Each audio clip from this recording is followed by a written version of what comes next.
Generate అవుతుంది. అంటే సుమారు 4 పెద్ద ఏనుగుల బరువుతో సమానం. సిటీ పెరిగే కొద్దీ చెత్త కూడా పెరుగుతూ వస్తుంది. మన కమిషనర్ గారు ఇంకా కడా చేపట్టిన కార్యక్రమాలతో చెత్తని మనం ప్రాపర్గా మేనేజ్ చేస్తున్నాం, కానీ ఎక్కడో ఇంకా ఇన్కంప్లీట్గా అవుతుంది. అది ఎక్కడో కాదండి, మన ఇండివిజువల్గా మనలో మార్పు ఇంకా రాలేదు, అది రావాలి. సో ఈ ఉద్దేశంతో ఈ ఫేస్ వాక్ స్టార్ట్ చేస్తున్నాము. నెక్స్ట్ మనం పారేసే చెత్త మనకు మరియు మన చుట్టూ పరిసరాలకు ఏమవుతుందో తెలుసుకుందాం. సో అది నీళ్ళలో పడేస్తే నీళ్లు కలుషితం అవుతున్నాయి, తర్వాత జీవరాశులు కూడా ఇబ్బంది పడుతున్నాయి. అది కాలేస్తే కాలుష్యం, వాయు కాలుష్యం, తర్వాత అది సరిగ్గా మేనేజ్ చేయకపోతే ఆ వేస్ట్ వర్కర్స్కి కూడా ప్రాబ్లం అవుతుంది.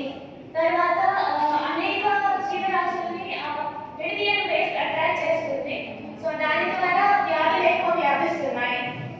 తర్వాత అన్ని రకాల చెత్త ఒకటి కాదండి. తడి చెత్త వేరు, పొడి చెత్త వేరు, ప్రమాదకరమైన చెత్త వేరు, కన్స్ట్రక్షన్ వేస్ట్, ఇలా డిఫరెంట్ రకాలు ఉంటాయి. మనం అన్నింటినీ ఒకలాగా డిస్పోజ్ చేయడం అనేది కరెక్ట్ కాదు. అందరూ ఒక డస్ట్బిన్ పెట్టేసి ఆ ఒక డస్ట్బిన్ లో చెత్త వేస్తున్నారు, అది కరెక్ట్ కాదు. తర్వాత చెత్తను ఎందుకు విడదీయాలి?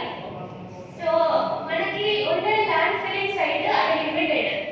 అందులో మనం రోజు చెత్తను వేయాలంటే ఏదో ఒక రోజుకి అది ఉండిపోతుంది. సో ఈ మన వేస్ట్ సెగ్రిగేట్ చేసుకోవడం వల్ల అది ఎక్కడికి చేరాలో అక్కడ చేరుతుంది, ఇంకా మన పర్యావరణానికి హాని చేయదు. ఆల్రెడీ గవర్నమెంట్ ఎస్యూపీ బ్యాన్ చేసింది వేస్ట్ ని విడదీయడానికి, అది మ్యాండేట్ చేసింది. అయినప్పటికీ మనం ఇంకా చెత్తను విడదీయకుండా అలాగే కలిపి వేస్తున్నాం. తర్వాత చెత్తని తగ్గించుకోవడానికి మనం ఫాలో అవ్వాల్సిన బేసిక్ రూల్ RRR, రెడ్యూస్ చేసుకోవడం, కొనే వస్తువుల్ని తగ్గించుకోవడం, తర్వాత ఎవరైనా